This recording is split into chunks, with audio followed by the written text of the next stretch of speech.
Hello everyone, my name's Airplay and I'm here to give you a rundown of Twilight Sparkle's secret Shipfic folder. Currently in beta or version 0.001 or however your versioning notation may be. It is the first version that I am publicly releasing invites for, and I am hoping you have an invite. If not, well, I'm still looking for testers.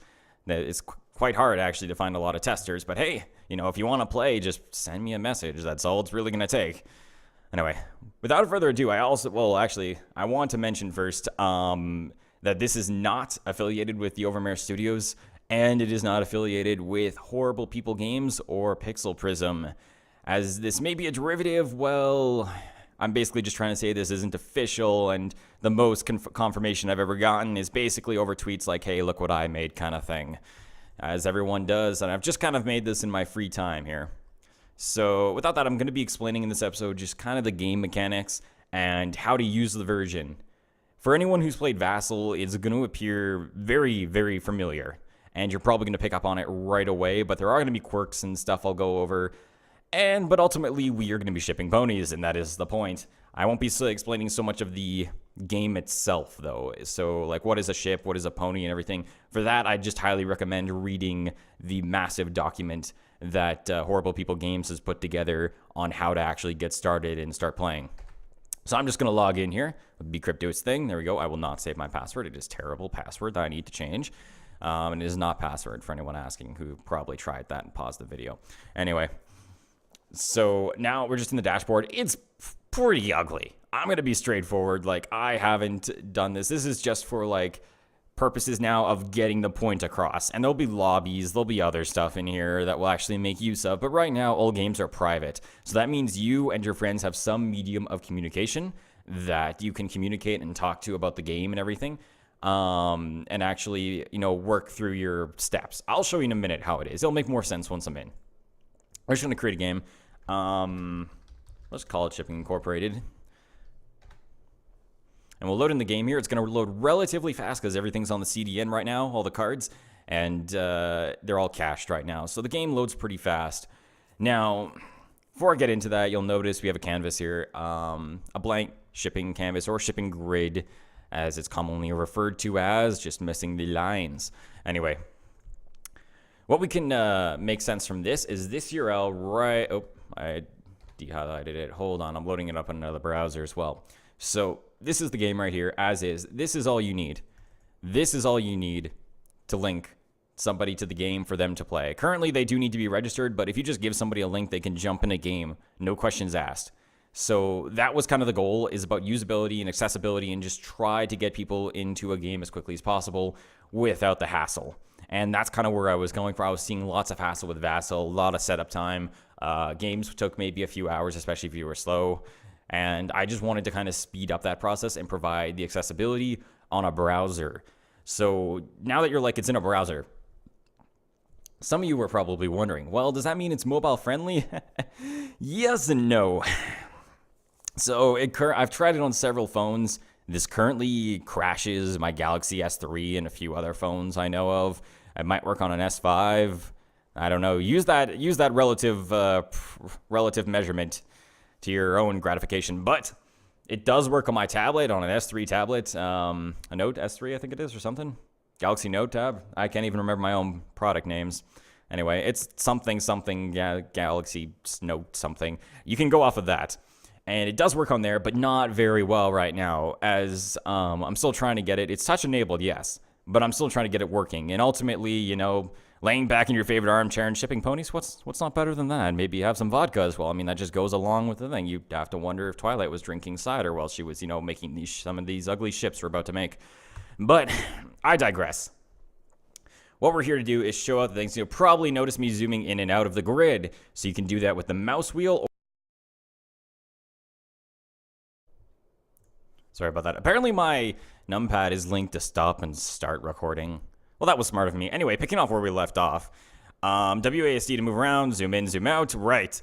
And you can actually zoom in, read the cards. They're pretty high quality, like I was saying, because you're probably downloading 70 megabytes worth of cards right now. And you can just pick them up. You can just click them, drag them across the grid, and you'll notice they snap. So default game will have fanfic author Twilight. Oh, she snapped to somewhere where I am not. There she is.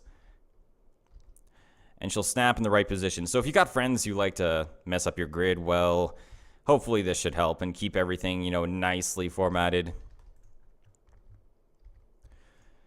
All right. So I'm pretty much just going to start the game off and show you as I go along some of the things here. So let's start off by drawing 3 gold cards. You can right click on any deck. We'll actually draw or shuffle them in a sense. You know, usually that's with every deck here. And they also have a discard pile that is right next to it. So if I were to, let's just draw a few cards. I'll get to it in a bit. Come back to some of those menu items later. I draw 3 ships and 4 pony cards, which is the default. And of course, I have some goals here that is laid out for me. And, well, I guess let's just start shipping with stuff, because, I mean, what else are we here to do? So you'll notice my hand is in the bottom left corner. Now, when I hover over them, they'll actually enlarge. And then all I have to do is just pick them up. They'll be dragged onto the grid, and they'll just be there. And you'll notice it's kind of positioned just underlaying it. So that is on purpose. So if I ship Twilight Sparkle with her favorite object, Smarty Pants, then you can see the ship kind of bridges them together. And of course, this is a 4x4 grid in a sense that you can ship. I need our ship card. The zooming is not perfect right now, but it gets the point across. There we go. So you have a 4x4 grid that you can actually format this. These should rotate technically. If this is underneath, this should rotate, which of course still working towards and highlighting some of the quirks that of course still the game has. But also this game is all in real time. So anything happening here will happen on another browser. And that's why I was bringing up another browser earlier, is that you'll actually notice you can see the cards actually dragged around. Oop, I dragged it to the wrong spot here. They're actually dragged around in real time. So you and your friends can mess up your grid as much as possible if you so choose. Outside of that, when we got this all done here, I have to get rid of that ship. All right. So a few other things that I've implemented are that if you do find yourself, well, you can lose yourself actually very quickly. So the downside is I thought that your shipping grid, you know, shouldn't be limited. Your shipping shouldn't be limited, so neither should the canvas or the grid. And you'll notice actually you can pretty much go off into oblivion here, into the void. I've known some people to go to 6 times 10 to the power of 20 on the X and Y coordinates, and I just gave up. I told them to give up all hope. But there is actually something to fix that. You can actually just refresh your game. I actually should have done that with some. We'll do it again because I should have done it with some cards in my hand to show off the features. So if I right click on this, let's put some of these cards back in my hand now, not Twilight. She is the start card.